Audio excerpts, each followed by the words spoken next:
आ जाओ अब position vector. ठीक है बेटा, पोजीशन वेक्टर। चलो आ जाओ आ जाओ, जल्दी करो बेटा। देखो, पोजीशन वेक्टर को जानने के लिए पहले मैं आपसे पूछूंगा, ये आप ही बोलोगे क्या आपको ये चीज आती है?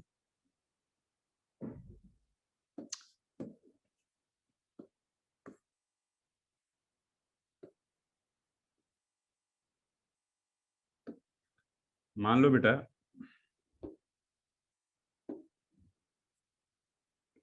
ये कोऑर्डिनेट सिस्टम आपको पता है, ये इसको एक्स एक्सिस बोलते हैं, इसको वाई एक्सिस बोलते हैं, ये तो पता होगा शायद। हाँ सर पता है, कोऑर्डिनेट ज्योमेट्रिक क्लास 10th में पढ़ी होगी, है ना बेटा। चलो, अगर मान लो बेटा आपके पास कोई पॉइंट यहाँ पे है, मान लो यहाँ पे कोई पॉइंट है, ये अभी एक्स और वाई प्लेन है, एक्स वाई प्लेन है ये, ठीक है।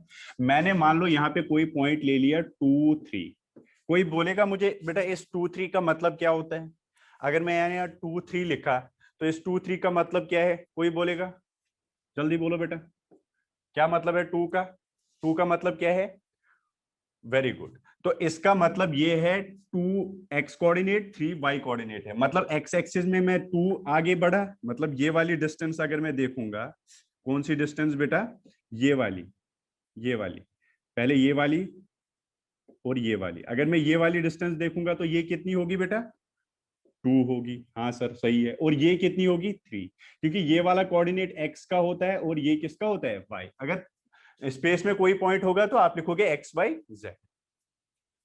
वेरी गुड बेटा श्रुति, वेरी गुड, क्लियर है। तो आपने कहा सर ये 2 3 जो आपने पॉइंट लिखा ये तो हमने कोऑर्डिनेट ज्योमेट्री में पढ़ा है, हमें कोई दिक्कत इसमें नहीं है। इसका मतलब है ये 2 एक्स एक्सिस से दूर है और 3 वाई एक्सिस से दूर है, तो ये पॉइंट आपने यहाँ पे शो कर लिया, ठीक है, नो प्रॉब्लम, इसमें कोई दिक्कत वाली बात नहीं, सही है। ये इस यहाँ से इतनी दूर ये ओरिजिन होता है, ठीक है बेटा, ये ओरिजिन है, ओरिजिन से ये दूर 2 और ये दूर 3, और ये अभी प्लेन में है तो मतलब 2D है। अगर मैं 3D भी ले लेता तो यहाँ पे तीसरा कोऑर्डिनेट आता है वो z का आता है, ठीक है बेटा।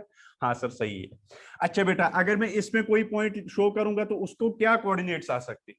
क्या ये 2 3 इसमें कोऑर्डिनेट्स आ सकते हैं? आप बोलोगे क्या 2 3 इसमें कोऑर्डिनेट आ सकते हैं?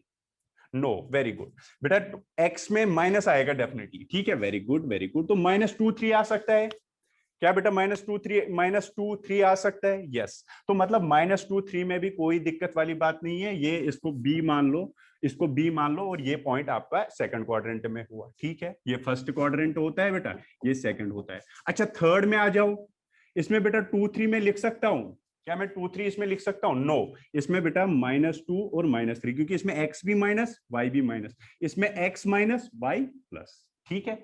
मतलब इसका मतलब है -2 3 का मतलब है आप x एक्सिस में पीछे, मतलब x एक्सिस पे -2 है, मतलब पीछे 2 आप चले और 1 आप ऊपर दूर हो, सॉरी 3 आप y एक्सिस से दूर हो, मतलब यहां से यहां 3 है, तो ये आप लिख सकते हो। अच्छा इस क्वाड्रेंट में इसमें x पॉजिटिव आएगा, मतलब x पॉजिटिव आएगा और y क्या आएगा बेटा? नेगेटिव आएगा, क्योंकि y क्या है? नीचे है। तो इन पॉइंटों को लिखने में आपको कोई दिक्कत वाली बात नहीं है। हाँ सर ये तो क्लियर है, इसमें कोई दिक्कत है नहीं। अच्छा बेटा, सर आपने तो बोला पोजीशन वेक्टर, वो बताओ वो क्या होता है? हाँ बेटा, पोजीशन वेक्टर कुछ नहीं है। अब अगर आपको कोऑर्डिनेट्स पता है तो कोई दिक्कत वाली बात नहीं है। पोजीशन वेक्टर होता है बेटा वो वेक्टर उस पॉइंट को जोड़ता है ओरिजिन से, वो vector, the vector from the origin to that point, ये इसको बोलते हैं बेटा पोजीशन वेक्टर। और हमेशा ध्यान देना है, इसको डायरेक्शन पॉइंट की तरफ देनी है, मतलब ये एरो जो है ना ये पॉइंट पे ही आएगा, यहां से यहां डायरेक्शन होती है, मतलब इसकी डायरेक्शन बेटा ऐसे, ये वाली, ठीक है। क्या मेरी बात क्लियर है? अच्छा ये पोजीशन वेक्टर हो गया। सर इस पॉइंट का पोजीशन वेक्टर ये लो बेटा, इसका पोजीशन वेक्टर। सर इसका पोजीशन वेक्टर ये लो बेटा, इसका पोजीशन वेक्टर। सर इसका पोजीशन वेक्टर ये लो बेटा, ये इसका पोजीशन वेक्टर, ये आपके पोजीशन वेक्टर्स आ गए। क्या मेरी बात क्लियर है?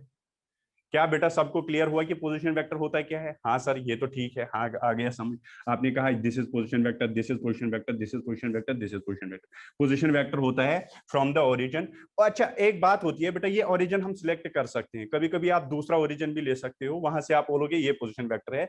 बट कोऑर्डिनेट सिस्टम में हम हमेशा ओरिजिन को ही क्या मानेंगे? ओरिजिन को, इसी को ओरिजिन मानेंगे, जहां पे एक्स एक्सिस वाई एक्सिस और जेड एक्सिस मिल रहे हैं बेटा, उसको ही हम ओरिजिन मानेंगे कोऑर्डिनेट सिस्टम में, ठीक है। तो आगे आपको बोला जाएगा कि ये हम चेंज भी कर सकते हैं। मतलब ओरिजिन आप खुद भी सिलेक्ट कर सकते हो, कोई दूसरा पॉइंट भी। जैसे मैंने कोई पॉइंट मान लो यहाँ पे दे दिया, ठीक है बेटा, मैं आपको बोलूंगा यहाँ से इसका पोजीशन वेक्टर बोलोगे, आप बोलोगे sir this is position vector of this, मान लो अगर ये ए है, इसको आप ओ मानोगे, आप बोलोगे position vector of A with respect to O. ठीक है, अब वो कुछ भी हो सकता है, ये ओरिजिन आप पे डिपेंड है। ठीक है, चलो सर, हाँ सर यहाँ तक तो ठीक समझ आ गया, कोई दिक्कत वाली बात नहीं है। अच्छा बेटा, अब ये वेक्टर है, इसको मैंने, देखो ये ओ है, तो ओ ए वेक्टर अगर मैं लिखूं, क्या लिखूं बेटा, ओ ए वेक्टर, यही तो पोजीशन वेक्टर है इसका। ये मैंने सारे लिखे, 1 2 3 4, मैं सारे के सारे पोजीशन वेक्टर्स अब वेक्टर फॉर्म में लिखूंगा। पहले मैंने लिखा ओ ए। देखो बेटा, अगर मैं ओ ए, बेटा कहां पे रिपीट करना है, हाँ बोलो।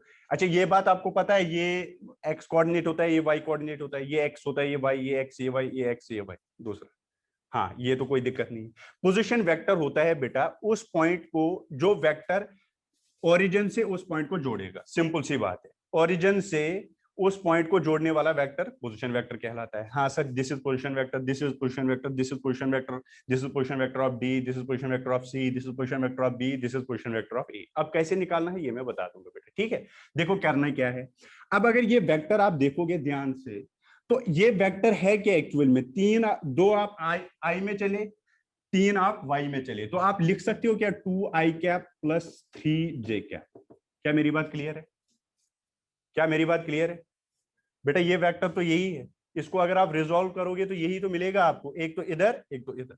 अब ये y इधर है, ये तो एक ही बात है ना, अरे इधर रखो इधर रखो, शिफ्टिंग में तो कोई दिक्कत है ही नहीं। तो इसका मतलब है ये जो ये वेक्टर है ये actually 2i cap plus 3j cap है। अब ये सिंपली आपको कैसे याद रखना है, आपको कुछ ध्यान नहीं देना, ज्यादा रिजॉल्व करने नहीं बैठने पोजीशन वेक्टर को, सीधे देखने हैं कोऑर्डिनेट्स क्या है। अगर 2 3 कोऑर्डिनेट है, हमें पता है ये x में होता है, ये y में होता है, ये तो पता ही होता है, मैथ्स में हमें पता है, तो ये आएगा 2i cap plus 3j cap, simple सी बात है।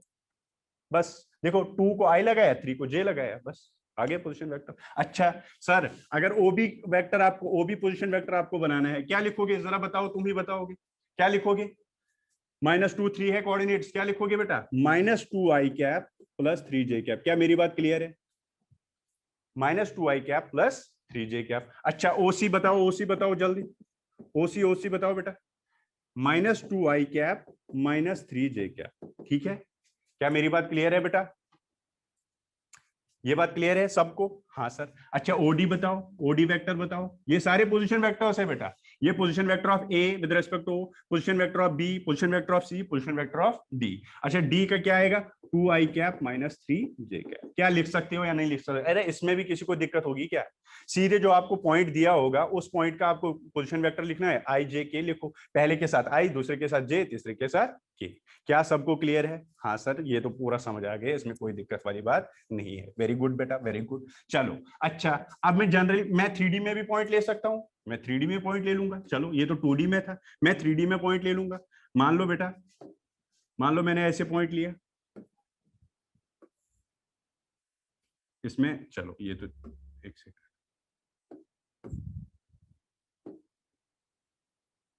मैं डायरेक्ट पॉइंट ले लूंगा यहाँ पे 2 3 4, इसका पोजीशन वेक्टर बताओ, पोजीशन वेक्टर ये पॉइंट है कोई, डायरेक्ट मैं पॉइंट ही लिखूंगा, क्वेश्चन लिखूंगा, right down position vector PV, PV मतलब पोजीशन वेक्टर, ठीक है, ऑफ फॉलोइंग पॉइंट्स, नीचे दिए गए पॉइंट से और ये स्पेस में है, ठीक है। पहला पॉइंट 3 4 2, बताओ पोजीशन वेक्टर बेटा, पोजीशन वेक्टर 3 4 2, ये अब स्पेस में है, इसमें जेड भी आएगा, जेड के साथ तो आपको पता है, जेड नहीं बेटा के लिखो, के क्या जेड नहीं, हाँ बेटा स्क्रीनशॉट ले लो, स्क्रीनशॉट ले लो बेटा, नोट्स भी लास्ट में शेयर करता हूं मैं, ठीक है। चलो जल्दी जल्दी, हो गया, डन।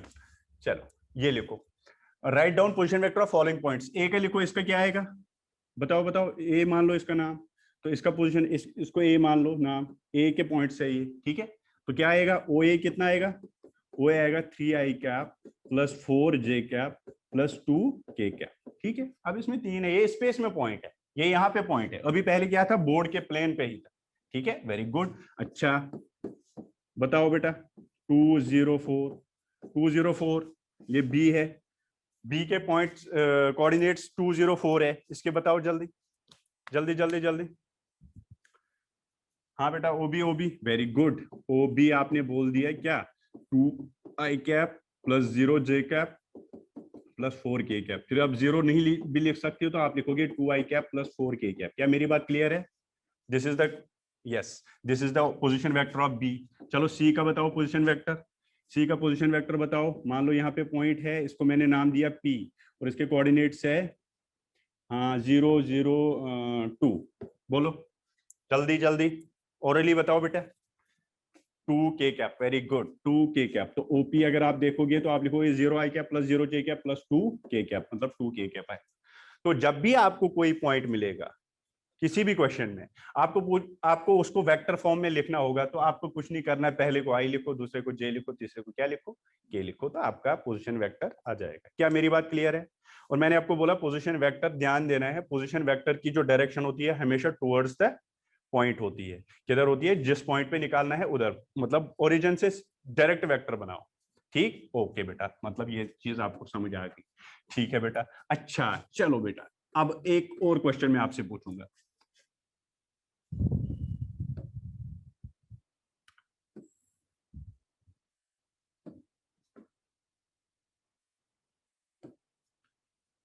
कोई दिक्कत वाली बात नहीं है, ये एक्स एक्सिस है, ये वाई एक्सिस है, ठीक है, कोई दिक्कत नहीं। ठीक है, कोई, चलो जेड एक्सिस भी ले लो, क्या दिक्कत है इनमें? ये जेड एक्सिस है, ठीक है, ठीक है, कोई दिक्कत। एक्स एक्सिस, वाई एक्सिस और जेड एक्सिस, ठीक है। ये बाहर की तरफ है बट आपको ऐसे ही शो करते हैं, ये ऐसे है, ठीक है, ओके। मान लो बेटा आपके पास कोई पॉइंट यहाँ पे है, इसको पॉइंट ए नाम दिया मैंने, और ये है इसके कोऑर्डिनेट्स में लिखूंगा, ये पॉइंट ए है, इसके कोऑर्डिनेट्स लिखूंगा मैं 2 3 4। ठीक है, कोई दिक्कत वाली बात नहीं है, एक बार रुक जाओ। और यहाँ पे मैंने बी पॉइंट लिया, इसके मान लो कोऑर्डिनेट्स है, इसके कोऑर्डिनेट्स है 3 4 5। नो प्रॉब्लम, कोई दिक्कत किसी को? अरे लिख सकता हूँ स्पेस में कोई पॉइंट, लिख तो सकते हैं, कोई दिक्कत नहीं। हाँ सर लिख सकते हैं। अब पोजीशन वेक्टर ऑफ ए और बी लिखो जल्दी, position vector of A and B.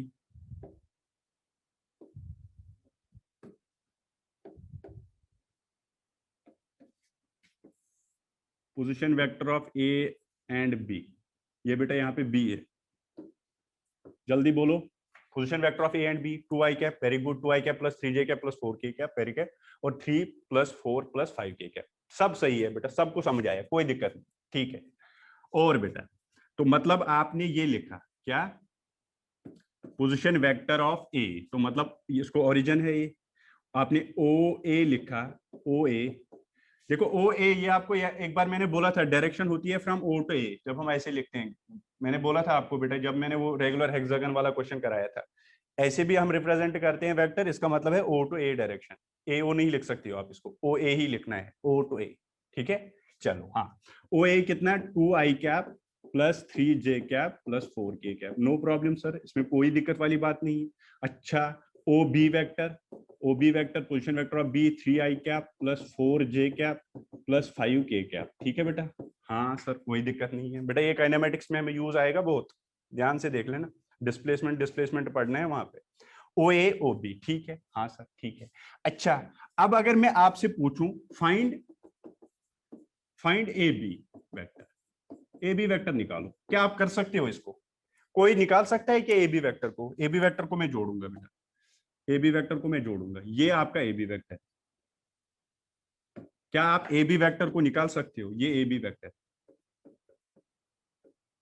ये ओ ए वेक्टर था, ये ओ बी वेक्टर था, और ये ए बी वेक्टर है। क्या आप ए बी निकाल सकते हो?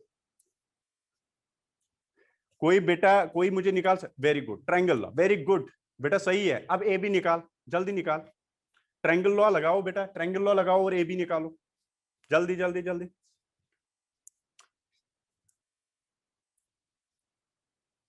बेटा थीटा नहीं लगेगा, आप देख लो एक बार, ट्रायंगल लॉ डायरेक्ट लगाओ, डायरेक्ट निकलेगा। आपको तो ए दे रखा है, वो भी दे रखा है। देखो सुनो, बहुत सारे बच्चों को तो क्लिक किया था ये क्वेश्चन, बट कुछ कई बच्चों को थोड़ी दिक्कत है। हाँ बेटा देखो क्या करूं मैं, इस ट्रायंगल में जाओ, O A B, in triangle O A B. किस ट्रायंगल में गया मैं बेटा? O A B, O A B.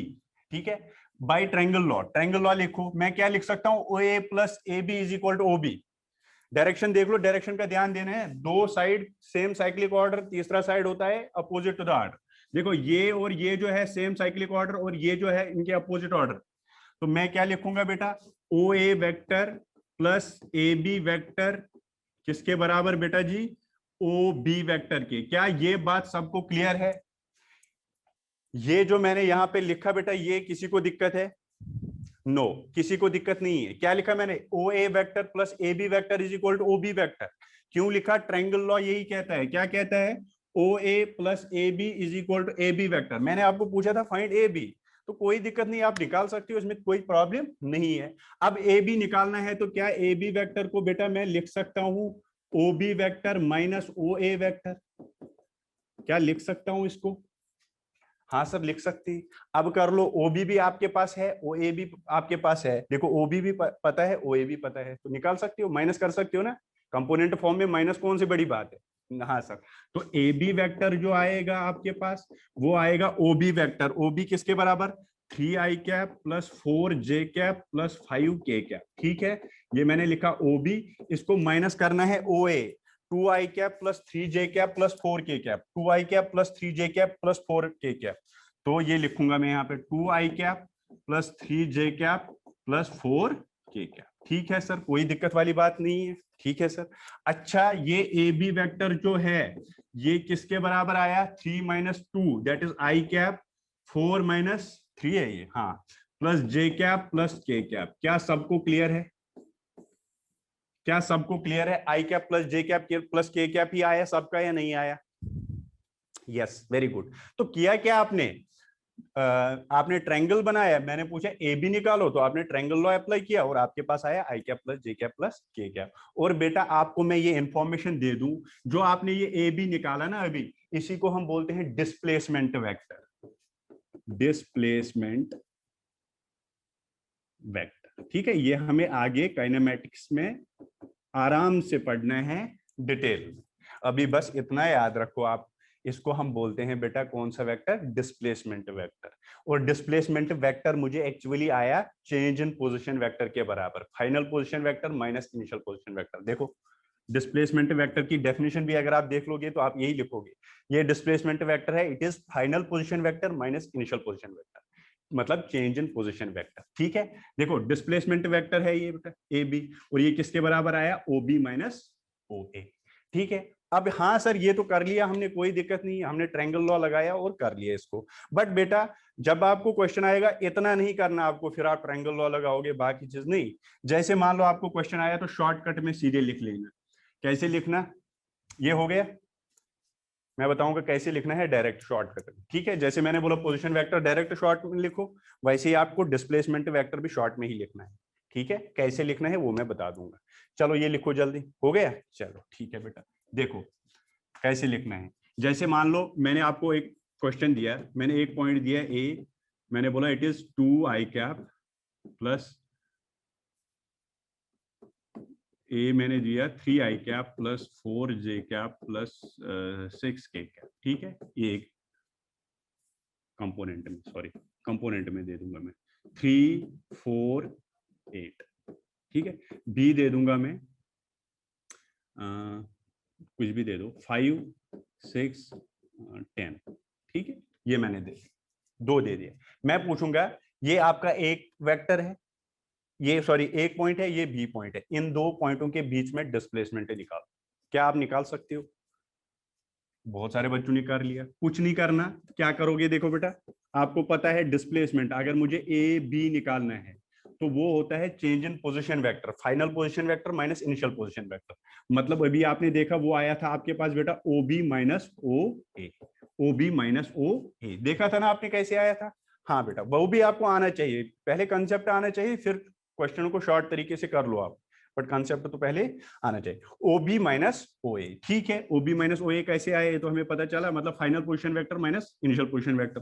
तो बेटा ए बी आप डायरेक्ट लिख सकते हो, डायरेक्ट लिखो दिस माइनस दिस, क्या हुआ 5 माइनस 3 आई कैप प्लस 6 माइनस 4 जे कैप प्लस मतलब 10 माइनस 8 के कैप। डायरेक्ट कर लो बेटा, क्या करोगे, इसको ये माइनस, इसको ये माइनस, इसको ये माइनस, आई कैप जे कैप के कैप साथ लिखो, तो कितना आएगा 2 I cap plus 2 J cap plus 2 K cap, ठीक है, 2 I cap plus 2 J cap plus 2 K cap, यही आया सबका। -2 कैसे आया, -2 कैसे आया बेटा शिवानी, आपका माइनस कैसे आ गया, ए बी वेक्टर निकालना है, वो आएगा O B minus O A, final position minus initial position vector, final position vector, हाँ सही कर ले वहां पे, 2 I cap plus 2 J cap plus 2 K cap. तो आपको करना क्या है, आपको फाइनल में इनिशियल माइनस करना है और डायरेक्ट रिजल्ट लिखना है, बार बार आपको वो ट्रायंगल वैंगल बनाने की कोई जरूरत नहीं है, आपको डायरेक्ट क्वेश्चंस मिलेंगे, वहां पे मान लो 2 पॉइंट दिए उसने, आपने पूछा इनके बीच में वेक्टर निकालो, तो आप निकाल सकते।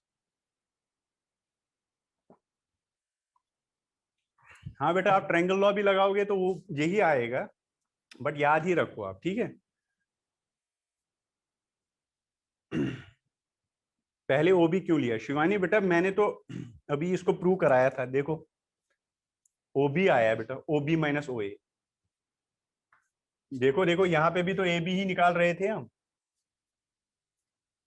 सुनो, अच्छा इसी क्वेश्चन को मान लो, जैसे इसी क्वेश्चन को मैं आपको शॉर्ट ट्रिक से बोलूंगा करो, जिसको दिक्कत है, मैंने एक पॉइंट दिया, क्या है 2 3 4, यही दे दूंगा एग्जैक्टली, बी दे दूंगा 3 4 5, कर लो, ए बी निकालो डायरेक्ट, डायरेक्ट अगर निकालोगे तो this minus this that is I cap, 4 minus 3 plus J cap plus के कैप, डायरेक्ट आएगा ना बेटा शिवानी, वो तो बेटा डायरेक्ट आता ही है, मैंने बोला ना it is change in position vector, final position vector minus initial position vector, आया कैसे ट्रायंगल लॉ लगा के, मैंने करा दिया ये आपको पहले, ठीक है, मुझे पता था आप बोलोगे सर ये कैसे, तो ये पहले मैंने आपको प्रूव करा दिया, ये है displacement vector is change in final change in position vector, मतलब final position vector minus initial position vector, ठीक है। तो यही तो आया, देखो डायरेक्ट भी आप करोगे तो डायरेक्ट आंसर आएगा, ये डायरेक्ट आंसर आ गया, this minus this, this minus this, this minus this, लेकिन ध्यान देना है अगर ये ए बी लिखा हुआ है, अगर बी ए लिखा है तो इसमें इस ये माइनस फाइनल माइनस इनिशियल करना है, ठीक है। ट्रायंगल लॉ बेटा, ट्रायंगल लॉ आप पहले लेक्चर से नहीं थे, इसको बोलते हैं triangle law, triangle law of vector addition, ठीक है, मैंने यहां पे ट्रायंगल लॉ लगाया, ट्रायंगल लॉ बेटा, ठीक है, चलो ठीक है सर, कोई दिक्कत नहीं है, ये आपको समझ आ गए, इसमें नहीं है कोई प्रॉब्लम, कोई प्रॉब्लम है कि यहाँ फिर से बताऊं मैं, कोई प्रॉब्लम किसी को बेटा, नहीं है प्रॉब्लम, वेरी गुड। तो आपने क्या सीखा बेटा, एक तो पोजीशन वेक्टर, एक तो डिस्प्लेसमेंट वेक्टर। पोजीशन वेक्टर मैं कोई भी पॉइंट दे दूंगा, मैं बोलूंगा पोजीशन वेक्टर, तो आप उस पॉइंट को ओरिजिन से जोड़ो, किससे जोड़ोगे बेटा, ओरिजिन से, और जो वेक्टर बनता है उसको हम बोलते हैं पोजीशन वेक्टर। और अगर डिस्प्लेसमेंट वेक्टर पूछेगा, वो 2 पॉइंटों के बीच में पूछेगा, कहीं भी 2 पॉइंट देगा, आपको इनिशियल को फाइनल से जोड़ना है, इनिशियल को फाइनल से जोड़ना है, और फिर final minus initial, final minus initial, final minus initial करके आपका आंसर आ जाएगा, ठीक है। हाँ सर ये कोई दिक्कत नहीं है, हो गया ये तो अंडरस्टैंड हो गया, चलो बेटा कोई दिक्कत नहीं, ठीक है, इस पे हम अभी क्वेश्चंस भी कर लेंगे थोड़े से। हाँ अब एक और लास्ट टॉपिक बच रहा है, उसको बोलते हैं लामीज थ्योरम। क्या बोलते हैं बेटा, लामीज थ्योरम।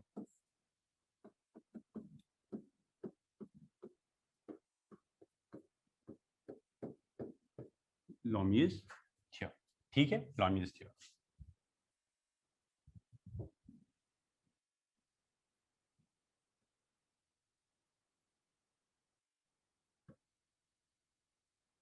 देखो बेटा लामीज थ्योरम क्या कहती है, लामीज थ्योरम क्या कहती है, हमें प्रूफ नहीं देना है इसका, बस लामीज थ्योरम का स्टेटमेंट में बोलूंगा क्या कहता है, और ये हमें क्वेश्चनों को इजी करने में बहुत काम करता है। और लामीज थ्योरम अभी ज्यादा यूज नहीं आएगा, बट जब हम बेटा एनएलएम पढ़ेंगे, उसमें न्यूटन लॉज पढ़ेंगे, उसमें भी ये यूज आता है, ठीक है। मतलब ये इसके बगैर भी आप क्वेश्चंस कर सकते हो, पहले मैं आपको ये बात क्लियर करूंगा, विदाउट अगर लामीज थ्योरम आपको नहीं भी आती है, इसके बगैर भी आप क्वेश्चन करोगे।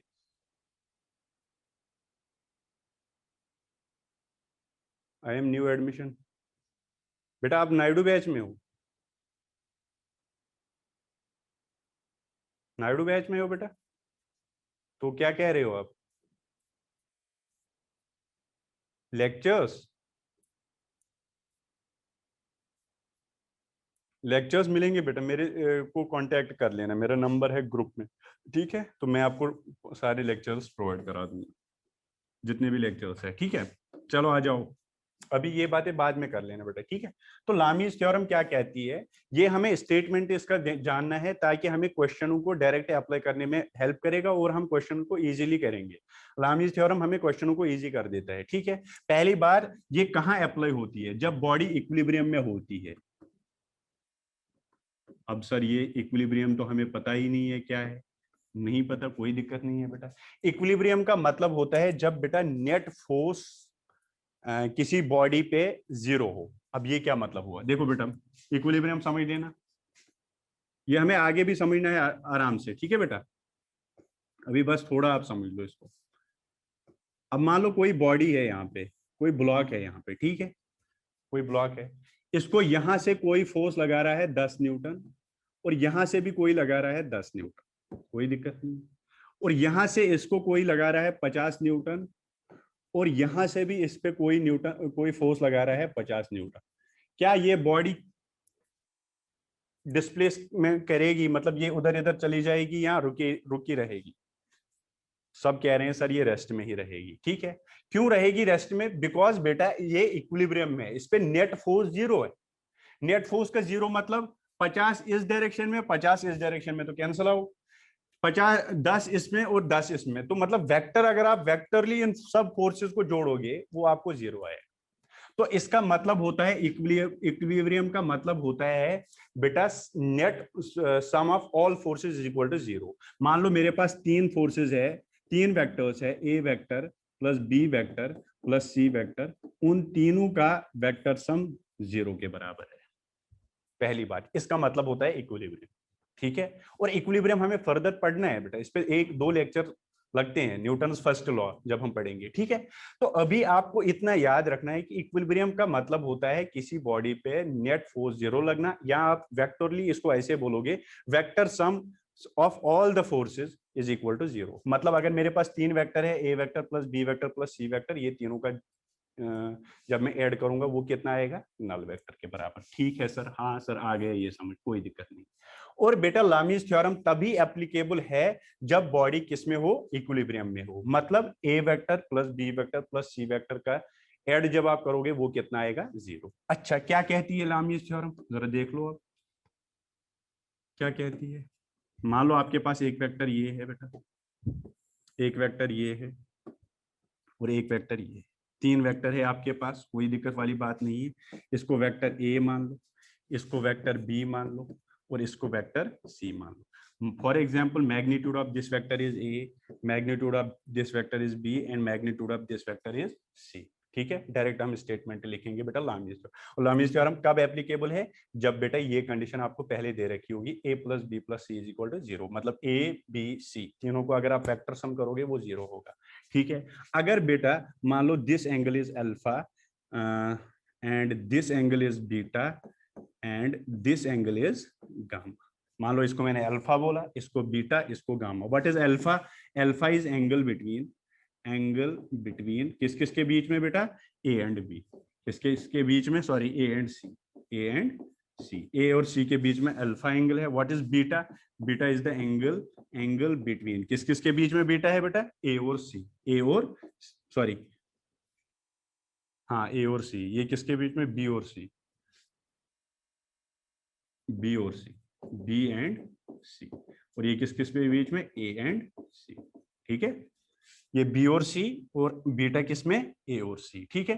And gamma is the angle between किस किस के बीच में बेटा? A and B, A and B. क्या मेरी बात क्लियर है ये? ठीक है। What is alpha? Alpha is the angle between B and C. नहीं बेटा, तीनों होने चाहिए। लामीज थ्योरम हम जो यहाँ पे स्टेटमेंट है 3 वेक्टर के लिए, ये 3 वेक्टर के लिए हम एप्लीकेबल है और 3 वेक्टरों को ही हम लगाते हैं लामीज थ्योरम। ठीक है बेटा। हाँ देखो क्या कहती है ये, अब ऐसा कहती है alpha angle between B and C, beta angle between A and C, gamma angle between A and B. तो इसको कैसे लिखोगे आप? बट लामीज थ्योरम जो कहता है वो कहता है A divide by sine alpha is equal to B divide by sine beta is equal to C divide by sine gamma. ये कहती है Lami's theorem, this is Lami's theorem. आपको प्रूफ नहीं करना है बेटा इसका, बस याद रखो, याद रखना है, प्रूफ नहीं करना है हमें। a by sine alpha is equal to B by sine beta is equal to C by sine gamma, a by sine. अच्छा देखो मैंने क्या किया है, थोड़ा याद रखने का तरीका है। मैंने a लिया और डिवाइड किया sine alpha, sine is the angle between b and c। ये ध्यान देना है, ये जब एंगल आप लोगे ना तो कौन सा लेना है? जब a किया साइन अल्फा, अल्फा कौन सा एंगल है? Between other two vectors. अगर मैंने यहाँ पे ए लिया ना बेटा, जैसे मैंने ए लिया, जो मैंने अल्फा लिया वो दो अगले जो दो वेक्टर है उनके बीच का एंगल है। फिर जब मैंने बी लिया बेटा, जैसे बी ये लिया, तो एंगल लिया मैंने जो और दो वेक्टर है उनके बीच में, देखो साइन बीटा। जब मैंने फिर सी लिया तो एंगल लिया मैंने जो और दो वेक्टर है उनके बीच में, मतलब बी और ए के बीच में। तो मैंने लिखा A by sine alpha is equal to B by sine beta is equal to C by sine gamma. क्या याद रहेगा बेटा? उसमें क्वेश्चन कैसे पूछता है, वो सी देता है, मतलब एक वेक्टर आपको देगा और एंगल तीनों के बीच में देगा, फिर पूछेगा ए और बी निकालो। तो अगर उसने एंगल दे दिए और ये वाला वेक्टर दे दिया तो आप इसको कर सकते हो। अभी मैं एक दो क्वेश्चन करा दूंगा आपके बुकलेट से ही। क्या मेरी बात क्लियर है? लामी थ्योरम बेटा क्लियर हो गई या नहीं हुई?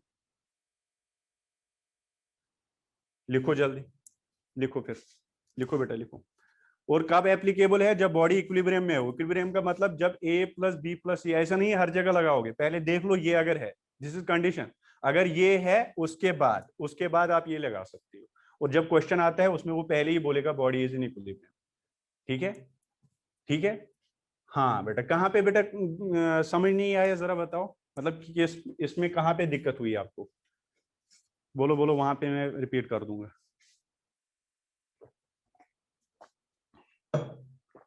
एंगल्स वाला बेटा क्वेश्चन में आपको दे रखेगा कि angle between B and C कुछ है, angle between A and B कुछ है, और angle between A and C कुछ है। वो तो खुद बोलेगा वहां पे एंगल कितने हैं। अब मैंने क्या किया, खुद इसको अल्फा मान लिया, इसको बीटा मान लिया, इसको गामा मान लिया।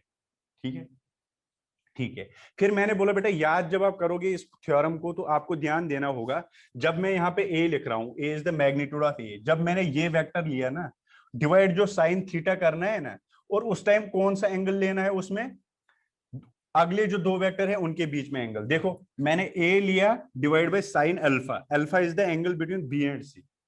फिर मैंने जब बी लिया बेटा तो उस टाइम मैंने ये वाला वेक्टर एंगल लिया, मतलब ये बीटा, बीटा किस किस के बीच में है? सी और ए। फिर जब मैंने बेटा सी लिया उस टाइम मैंने एंगल लिया ए और बी के बीच। ये याद रखो ऐसे। ठीक है, अब आ गया। कहाँ यूज होगी वो अभी बोलूंगा मैं, अभी आपके बुकलेट का क्वेश्चन करूंगा, आपको समझ आएगा कहाँ। मैंने पहले ही बोला बेटा इसके बगैर भी आप क्वेश्चंस कर लोगे, आपको कोई दिक्कत नहीं होने वाली।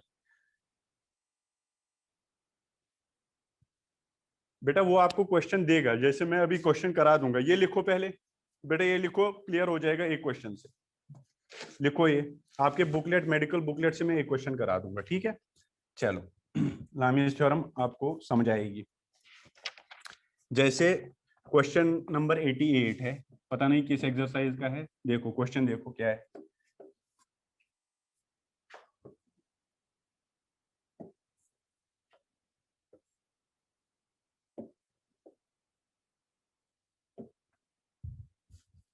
देखो बेटा क्वेश्चन क्या है, इसको इसने नाम दिया T2, T2 वेक्टर है ये T1 वेक्टर है, कोई दिक्कत नहीं है। और नीचे है 900 न्यूटन, मतलब नीचे 900 है। ठीक है, और बेटा इसमें और एक चीज दे रखा है, वो ये है कि ये एंगल 30 दे रखा है, 30 डिग्री, और ये एंगल बेटा आपका 60 दे रखा है। ठीक है, और आपको पूछ रहा है फाइंड T1 एंड T2, ये आपका question, find T1 and T2। देखो लामीज थ्योरम कहाँ पे यूज करूंगा मैं, पहले मैं विदाउट लामीज थ्योरम आपको इसको करा दूंगा। ठीक है, विदाउट लामीज थ्योरम आप कर सकते हो उसको, या आप पहले लामीज थ्योरम करेंगे फिर वो, चलो कोई दिक्कत नहीं, पहले लामीज, आपको पहले लामीज थ्योरम समझनी है, फिर नॉर्मल मेथड से, ठीक है, कंपोनेंट से भी करेंगे, वो दोनों मेथड से करेंगे बेटा, ठीक है। पहले T1 T2 करेंगे। देखो एक बात बताओ, अब एंगल आपको खुद देखने पड़ेंगे। एंगल ये बेटा अच्छा क्वेश्चन होता है, 30 डिग्री एंड 60 डिग्री एंगल है बेटा। अब सुनो, बात सुनो, ये अच्छा क्वेश्चन है, देखना। अब हाँ हो गया सर। अब देखो T1 T2 और 900 न्यूटन, ठीक है सर, कोई दिक्कत नहीं है। हमें क्या निकाल, देखो मैं इसको अप्लाई कैसे करूं, मुझे क्या निकालनी है, पहले एंगल। और ये बोला गया है बेटा तीनों जो फोर्सेस लग रहे हैं, ये और ये इक्विलिब्रियम में है, ये आपको क्वेश्चन में दे रखा है, ठीक है। हाँ सर, मतलब आप लगा सकते हो, इसमें कोई दिक्कत नहीं है। अब देखो पहले एंगल निकालेंगे तीनों के, ठीक है, फिर ही हमारा काम बन जाएगा। देखो बेटा ये कितना है, ये एंगल आप बोलोगे मुझे, ये अभी जो मैंने बोला 90 है, यस। तो ये पूरा कितना हो जाएगा फिर, 90 + 30 कितना हुआ, 120 डिग्री। Very good. अच्छा बेटा ये 60 है, ये 90 वापस है, और ये एंगल कितना हुआ फिर पूरा, इसको T2 और इसके में 150। Very good. और अगर ये 150 ये 120, तो मुझे लग रहा है ये फिर 90 हो जाएगा, क्योंकि तीनों का सम तो 360 आना है, तो ये 90। तो एंगल्स आपने निकाल दिए। अब आपको T1 और T2 निकालना है, देखो इजीली निकलेगा। अब अप्लाई करो, अप्लाई करो लामीज थ्योरम, भाई लामीज थ्योरम, बोलो बेटा बोलो, क्या बोलोगे, T1 डिवाइड बाय कौन सा एंगल लोगे, साइन एंगल, कौन सा, जो अगले दो के बीच में होता है, इस वेक्टर के नहीं, जो अगले दो वेक्टर है उनके बीच में, मतलब साइन 150, 90 नहीं बेटा, 90 तो इसके बीच और इसके में है, जो अगले दो वेक्टर, देखो ये T1 ये और ये के बीच में जो एंगल है, तो साइन 150, कोई दिक्कत नहीं है, इज इक्वल टू T2। अब T2 लिखा, T2 किधर है, ये रहा, तो क्या लिखूंगा, साइन, आप बोलोगे 90 लिखूं, very good 120, very good 120 is equal to, ये कितना तीसरा 900 दे रखा है, मैंने तो अभी बोला एक तो देगा वो, डिवाइड बाय साइन, इसको इसके बीच में एंगल कितना 90। अब समझ आया कहां पे एप्लीकेबल होती है, अरे बेटा अब आया समझ, ये आपके बुकलेट का 88वां क्वेश्चन है, ठीक है, ओके। अब आपको क्या निकालना है, देखो मैं इसको इसके बराबर करूंगा, फिर इसको भी इसके बराबर करूंगा, तो क्या आएगा, T1 sine 150, sine 150 is equal to 900, sine 90 का कितना वैल्यू होता है 1, ठीक है बेटा, एंड इसको इसके बराबर लिखो, T2 sine 120 is equal to 900 divide by 1। क्या ऐसे लिख सकता हूं मैं, यस, साइन 90 का वैल्यू 1, मैंने इसको इसके बराबर कर दिया, फिर इसको इसके बराबर कर दिया, ठीक है, क्योंकि ये तीनों आपस में बराबर है, ऑब्वियसली ये भी इसके बराबर होगा और ये भी इसके बराबर होगा, ठीक है बेटा।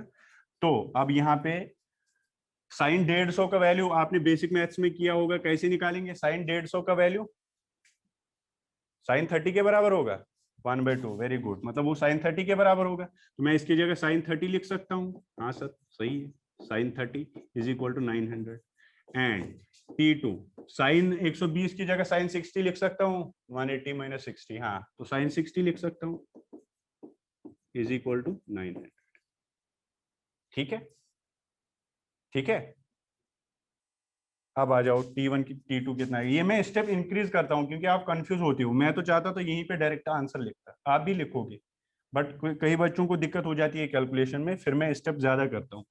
तो क्या आ जाएगा फिर बोलो, T1 कितना आ जाएगा बेटा, 900 डिवाइड बाई साइन 30, साइन 30 का वैल्यू 1/2, मतलब 450, और T2 कितना आएगा, साइन 60 √3/2, मतलब 450 √3। अरे आया कि नहीं आया, T3 नहीं है बेटा, T3 दे रखा है 900, तीसरा वेक्टर देखो दे रखा है ना 900, ओके है ना, ये दे रखा है 900, ये और ये मैंने पहले ही बोला एक तो देगा, ठीक है, हाँ चलो, तो T1 T2 आया बेटा, थोड़ा बहुत हो जाता है, ये नेट में प्रॉब्लम होती है, टेक्निकल है ये, ब्लर कभी कभी हो जाता है, फिर ऑटोमेटिकली क्लियर हो जाता है। दूसरा मेथड करेंगे, हाँ बेटा नॉर्मल मेथड भी करेंगे, कोई दिक्कत नहीं है, देखो वो कैसे करेंगे, चलो ये वाला लिखो पहले। हाँ बेटा, न्यूटन यूनिट है इसका, एन मतलब न्यूटन। 900 न्यूटन है बेटा, ये यूनिट है इसका, मतलब फोर्स का यूनिट न्यूटन है। फोर्स भी वेक्टर क्वांटिटी है ना, तो ये फोर्स में दे रखा है। मैंने पहले कहा फोर्स देगा, वेलोसिटी देगा, डिस्प्लेसमेंट देगा, हमें वेक्टर से मतलब है, वो कुछ भी हो सकता है फिर। इसलिए हम पहले क्या लिखते थे, पहले लेक्चर में यूनिट्स, यूनिट मतलब हम लिखते थे 2 यूनिट। अब यूनिट कुछ भी हो सकता था, न्यूटन भी, मीटर पर सेकंड भी, है ना। तो ये न्यूटन है, 900 न्यूटन। न्यूटन का मतलब बेटा यूनिट ऑफ फोर्स, ठीक है। तो ये ऐसे आपका आंसर भी आ जाएंगे, ठीक है। 100 न्यूटन है बेटा, एन न्यूटन नहीं, 100 न्यूटन।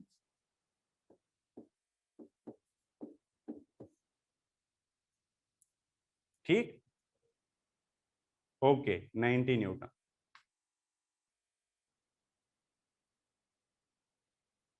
क्या कह रही है, क्या लिखा बेटा, तिशा क्या कह रही है?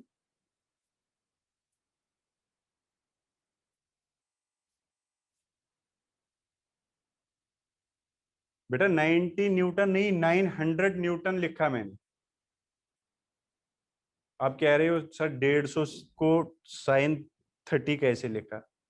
बेटा ये बेसिक मैथ्स में आपने किया होगा। देखो अगर मुझे साइन 150 है, तो मैं इसको ऐसे लिख सकता हूँ, साइन 180 माइनस 30। क्या लिख सकता हूँ? 180 माइनस 30 तो वापस 150 हो गया। अरे बेटा 900 न्यूटन लिखा हुआ है, क्या कह रही है तू बार बार? 900 न्यूटन लिखा हुआ है, क्वेश्चन है ये। एक बार देख लेना क्वेश्चन नंबर 88। 900 न्यूटन नीचे की तरफ फोर्स लग रहा है, मैंने लिखा 900 न्यूटन नीचे की तरफ फोर्स लग रहा है।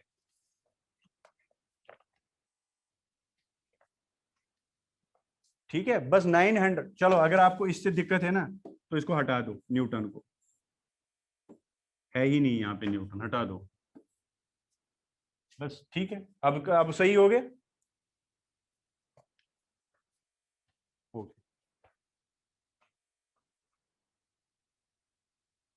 अब देखो, कोई कह रहा है सर 150 की जगह आपने साइन 30 क्यों लिखा?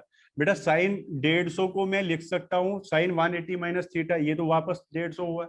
अब साइन 180 माइनस थीटा सर ने आपको कराया होगा, कितना आता है? साइन 30। किस क्वाड्रेंट में? सेकंड। सेकंड क्वाड्रेंट में साइन पॉजिटिव होता है, तो साइन 30 आएगा डायरेक्ट। और मैंने लिखा साइन 120 की जगह, देखो साइन 120 डिग्री, ठीक है। इसको मैं ऐसे लिख सकता हूँ, साइन 180 माइनस 60।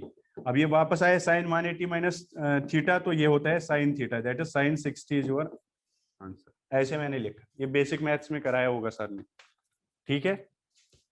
चलो अब कह रहे हैं सर इसको दूसरे मेथड से भी करा दो, ठीक है, करा देंगे, कोई दिक्कत नहीं। देखो, ठीक है, चलो इसी क्वेश्चन को दूसरे तरीके से करेंगे। क्वेश्चन वापस देख लेंगे, मतलब कंपोनेंट करेंगे बेटा, ठीक है। मैंने आपको कहा लामियस थ्योरम अगर आपको नहीं भी आती है, उसके बगैर भी आप क्वेश्चंस करोगे, बस लामियस थ्योरम से ये होगा, क्वेश्चंस इजी होंगे, कैलकुलेशन बच जाएगी आपकी, ठीक है। ये देखो, यही मैंने वापस वही लिखा, ठीक है।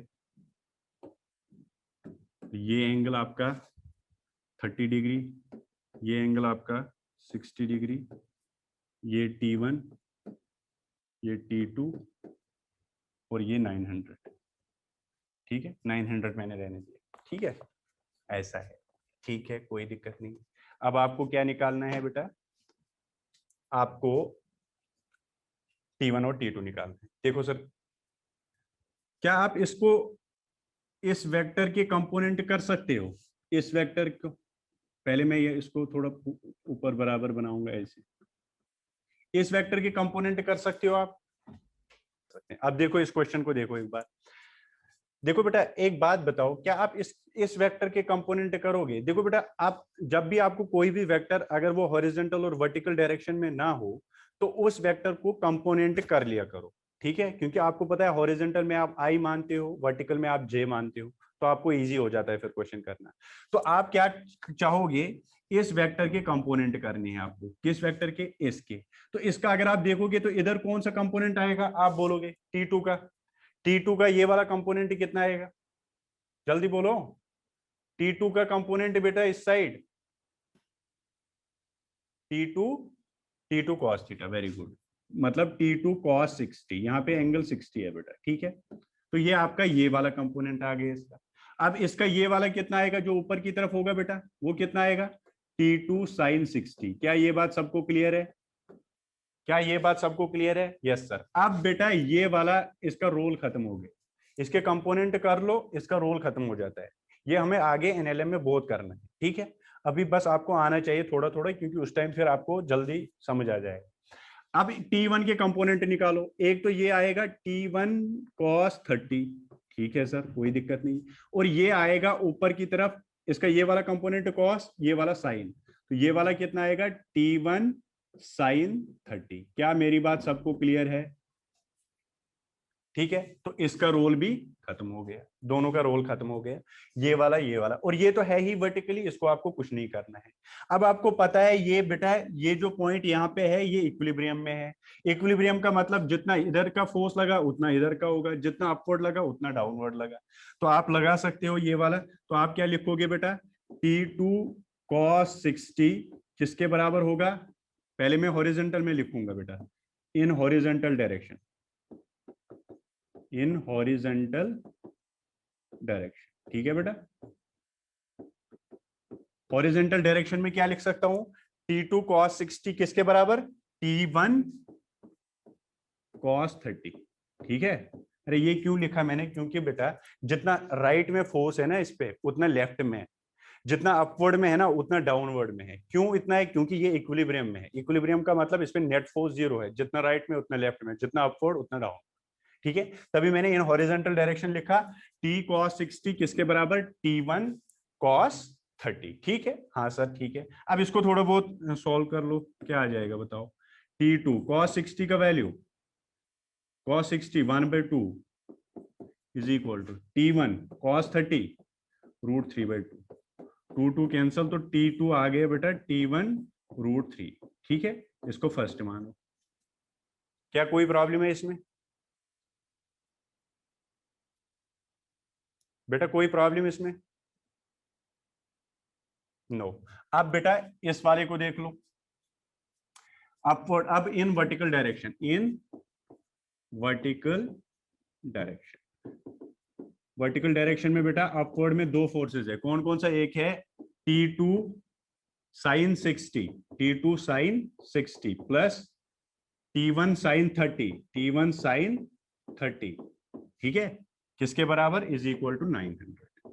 डाउनवर्ड तो 900 है बस, डाउनवर्ड तो और कोई है ही नहीं, क्योंकि इसके दोनों एक कंपोनेंट, एक इसका कंपोनेंट एक इसका कंपोनेंट। ये बेटा हट जाता है, इसका कंपोनेंट करते ही इसको हटाया करो, इसका फिर कोई रोल नहीं है, ठीक है। ये बेटा हमें एनएलएम में ज्यादा पढ़ना है, इसीलिए यहाँ पे आपको ज्यादा इजी रहेगा लैमीज थ्योरम लगाना। देखो यहाँ से तो बहुत लेंथी हो जाता है, इसलिए मैंने कहा लैमीज थ्योरम आपको इसको इजी कर देगा क्वेश्चन, ठीक है। तो T2 sin 60 plus this is equal to this. अब इसको थोड़ा सॉल्व करो तो कितना आएगा? T2 sin 60, sin 60 मतलब √3/2 प्लस T1 sin 30 का मतलब 1/2 इज इक्वल टू 900, ठीक है। इसको थोड़ा सॉल्व करेंगे तो T2 की जगह बेटा T1 √3 लिखूं, T2 ये वाला इसमें अप्लाई कर लूं। मुझे तो तभी तो दोनों इक्वेशन में तो सॉल्व करना है, तो तभी तो दो वैल्यूज आएंगे, ठीक है बेटा। आती है ना इक्वेशन सॉल्व करने, ठीक है। तो या तो T1 या T2, जिसकी आपकी मर्जी है। चलो T2 का वैल्यू रखते हैं, कितना आएगा? T2 का वैल्यू आएगा बेटा T1 √3, इसमें पुट कर दिया इंटू √3/2 प्लस कितना है T1/2 इज इक्वल टू 900, ठीक है। तो ये कितना आया? ये आया 3T1/2 plus T1/2 is equal to 900। तो कितना हुआ? 4। तो कितना हुआ बेटा? 2। तो ये आ गया बेटा T1 450, यही आएगा, क्योंकि 2 नीचे 4, ये 2 बचेगा, ये तो 450। चलो न्यूटन हटा दो, आप अभी कंफ्यूज हो जाओ।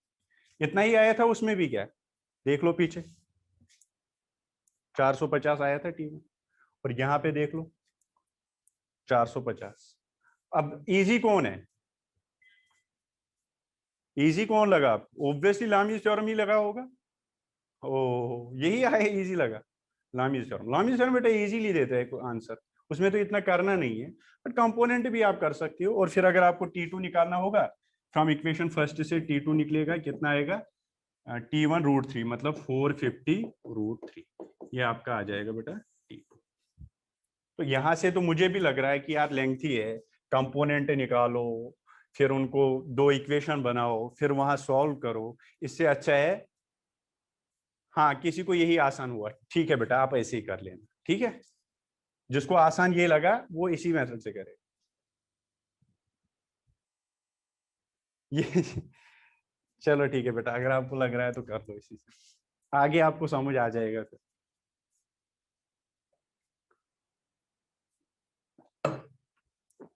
चलो और एक क्वेश्चन करो।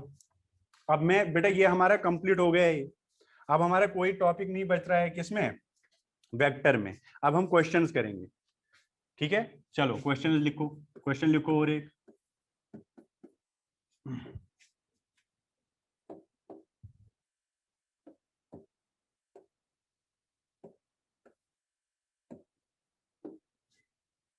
आपके पास तीन वेक्टर है, एक वेक्टर ए है, एक वेक्टर बी है, और एक वेक्टर सी, ठीक है। ठीक है, तीन वेक्टर है आपके पास, ठीक है सर कोई दिक्कत नहीं।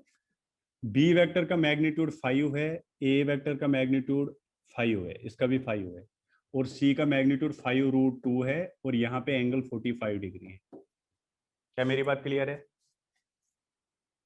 ये बात क्लियर नहीं है ना, चलो ये 5 है।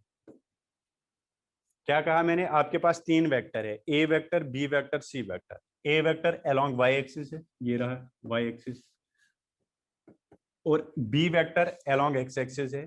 सी वेक्टर एक्स से 45 डिग्री एंगल बना रहा है एक्स एक्सिस से, और उसका मैग्नीट्यूड 5 √2 है। आपको क्या पूछा है क्वेश्चन में, find A vector plus B vector plus C vector, एक तो ये निकालो, तीनों को जोड़ो, and magnitude of A plus B plus C. Obviously जब आप vector A plus B plus C निकालोगे, फिर मैग्नीट्यूड तो अंडर रूट करके ही करना है, वो कोई टफ चीज, तो ए प्लस बी प्लस सी करना है आपको। अरे जीरो कैसे, जीरो कैसे लिख रहे हो आप, अरे ये लामीज थ्योरम का क्वेश्चन भी नहीं है, ये कंपोनेंट का फॉर्म, कंपोनेंट का क्वेश्चन है बेटा। मैंने कहा सारा अपना हो गया।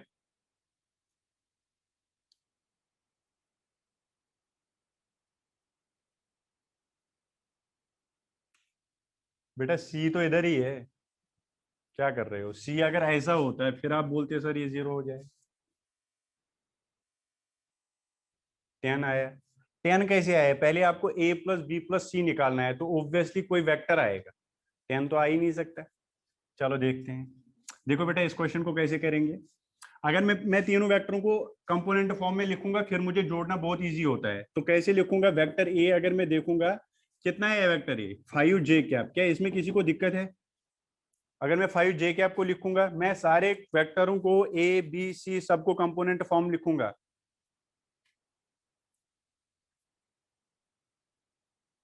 बेटा वो क्वेश्चन पिछला वाला जो क्वेश्चन है उसमें लिखा है क्वेश्चन में कि इक्विलिब्रियम में है, ठीक है।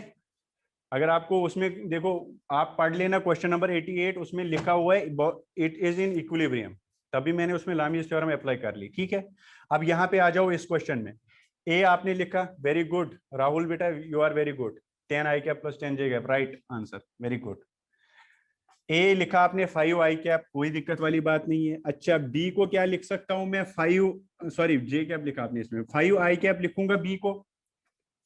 वेरी गुड बेटा राहुल, वेरी गुड, आप असाइनमेंट भी अच्छी जल्दी जल्दी करते हो, वेरी गुड।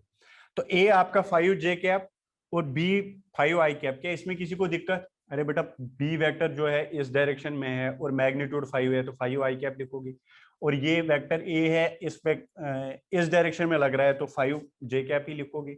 अब बेटा जो सी वेक्टर है वो ना एक्स में है ना वाई में है, मतलब उसको कंपोनेंट करने पड़ेंगे। कर लो कंपोनेंट इसकी, सी के कंपोनेंट करो बेटा।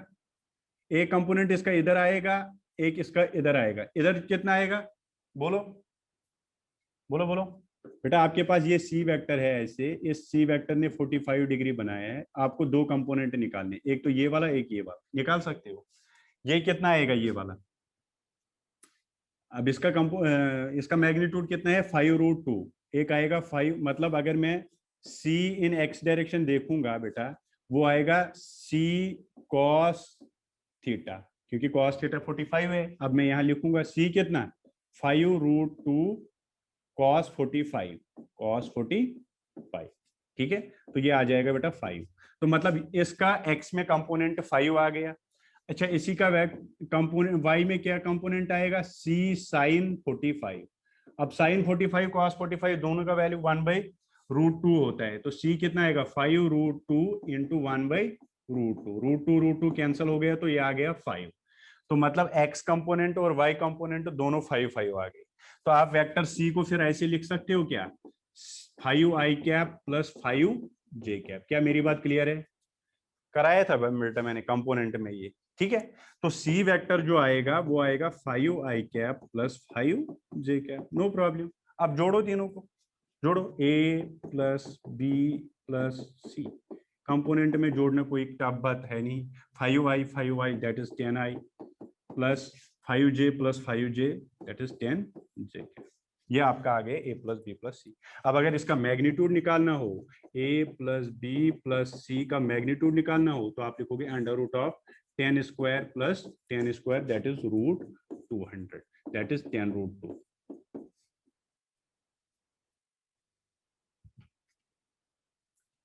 Very good. बहुत सारे बच्चों को तो जल्दी समझ आ जाता है और कुछ बच्चे ऐसे हैं उनको अभी भी थोड़ी दिक्कत हो रही है। तो कल का लेक्चर बेटा ओनली क्वेश्चंस हम करेंगे, मैं आपको बस क्वेश्चंस करा दूंगा ऐसे, ठीक है। हमने पूरा बेटा वेक्टर कंप्लीट हो गया, कल का पूरा लेक्चर आपका क्वेश्चन का होगा, बुकलेट के ही क्वेश्चन करवाऊंगा मैं, ठीक है। और आपको मैं देखूंगा कहाँ पे आपको फिर टफ लगता है क्वेश्चन। टफ होते नहीं, बट आप अगर नोट्स रिवाइज करोगे आपको कुछ टफ नहीं लगेगा। नोट्स को अच्छी तरह से पढ़ोगे उसके बाद उनको अप्लाई करना है क्वेश्चनों में, तभी आपको पता चलेगा कि हाँ यार इसकी एप्लीकेशन यहाँ पे है, इसकी यहाँ है, ये यहाँ है, ठीक है।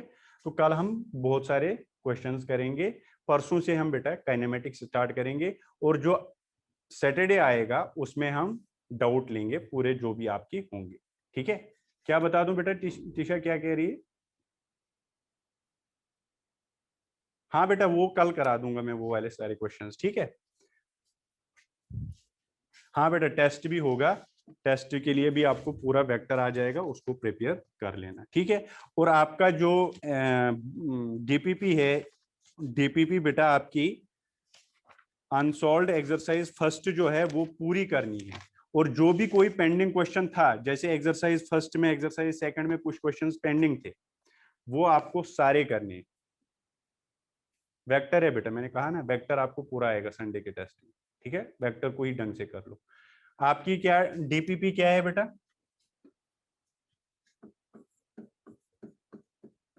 डीपीपी बेटा आपका एक तो अनसॉल्व्ड एक्सरसाइज फर्स्ट कंप्लीट,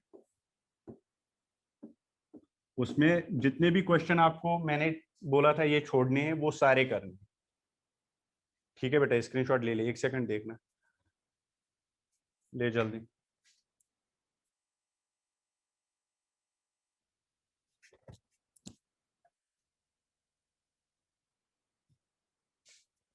ठीक है, अभी और टाइम है, अभी मेरे को कुछ बताना है आपको, है ना। ये लिखो पहले आप, ठीक है। चलो, अनसॉल्व्ड एक्सरसाइज फर्स्ट कंप्लीट, और बेटा प्लस आपको जितने भी पेंडिंग थे, पेंडिंग क्वेश्चंस ऑफ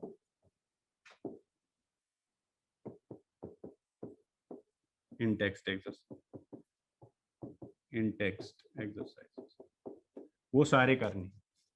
क्या मेरी बात क्लियर है? जैसे मैंने इंटेक्स्ट एक्सरसाइज कोई बोला था ये छोड़ना है, इंटेक्स्ट एक्सरसाइज 4 में मैंने बोला था शायद फर्स्ट क्वेश्चन और 9th क्वेश्चन छोड़ना है, ठीक है, वो सारे करने हैं। और बेटा फर्स्ट एक्सरसाइज अनसॉल्व्ड पूरी करनी है, उसमें बहुत सारे क्वेश्चन आपने किए हैं, जितने बचेंगे वो आपको करने हैं। क्या मेरी बात क्लियर है? ठीक है, चलो हम और एक क्वेश्चन करेंगे बेटा, पहले ये डीपीपी और एक क्वेश्चन मैं बुकलेट का ही उठाऊंगा, ये आपका डाउट आएगा मेरे पास, इसलिए मैं पहले ही करा दूंगा इसको, ठीक है। और बेटा जो जो आपके डाउट्स होंगे ना, जो ज्यादा कॉमन डाउट्स है, जिनको मुझे पता है मैं ऐसे नहीं समझा पाऊंगा आपको, या आपको सोल्यूशन उनकी समझ नहीं आएगी, तो उन क्वेश्चनों को मैं सैटरडे डिस्कस करूंगा, ठीक है। जो जो मुझे लगता है ना ये चीज आपको समझ आ जाएगी, वो क्वेश्चन मैं आपको सोल्यूशन भेजता हूँ, ठीक है, यहाँ ऑडियो मैसेज। क्वेश्चन नंबर 68, ये भी आपको आज होमवर्क दिया हुआ है, चलो ये तो मैं यहीं पे करूंगा, ये यही है कंपोनेंट का ही, देख लेना एक बार क्वेश्चन को।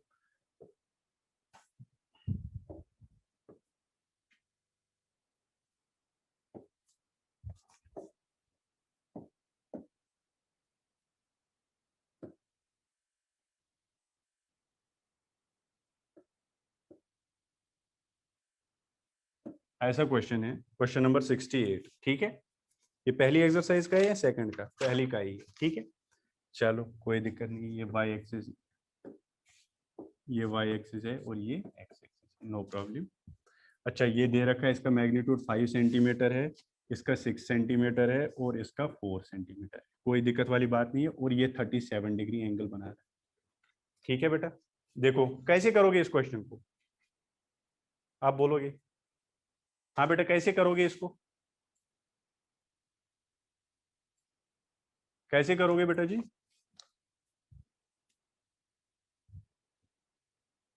अच्छा ये बात भी है, आपको बेटा इसमें, इसको मैं ए वेक्टर नाम दे दूंगा, इसको बी नाम दे देंगे और इसको सी नाम देंगे, ठीक है। आपने क्वेश्चन देखा नहीं है अभी? चलो मैं बोलूंगा, ये बोल रहा है रिजल्टेंट तीनों निकालो, इसने OP P Q Q R नाम दिया, मैंने ए बी और सी नाम दिया, इससे कोई दिक्कत नहीं होगी। और आपको निकालना क्या है, A vector plus B vector plus C vector का मैग्नीट्यूड, ये आपको पूछा है। मतलब पहले आपको एबीसी निकालना होगा इन कंपोनेंट फॉर्म आई जे के एफ के फॉर्म में, और उसके बाद उसका मैग्नीट्यूड तो इजीली निकल जाएगा फिर, ठीक है। कैसे करोगे आप, देखो बेटा इस क्वेश्चन को मैं ऐसे लिख सकता हूं, देखो फिर ये इजी होगा क्वेश्चन, देखना।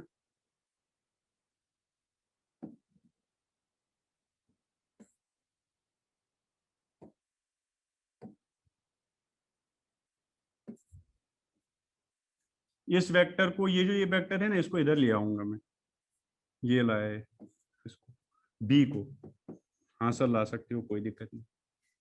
हाँ हाँ हाँ, चलो बेटा टाइम हो गया, मुझे लगा भी है टाइम, ठीक है, कल करा दूंगा इस क्वेश्चन को, आप ट्राई भी कर लेना। देखो बी वेक्टर ये रहा, ठीक है, ये इस वेक्टर को इधर ले आओ, ये 4 जो है इसको इधर लाओ, ये, और इसका नाम क्या है, सी वेक्टर। मैग्नीट्यूड तो उतना ही होगा 4, इसका मैग्नीट्यूड कितना है 6, और एक वेक्टर है आपके पास ये वाला, इसका नाम क्या है, ए वेक्टर, और मैग्नीट्यूड 5 है, एंगल बना रहा है 37 डिग्री। आपको करना क्या है बेटा, इसके कंपोनेंट निकालो, एक कंपोनेंट इधर एक कंपोनेंट इधर, फिर एक्स वाई जे के एफ में सारे लिखो और मैग्नीट्यूड लिखो, कल करा दूंगा अगर नहीं हुआ तो, ठीक है।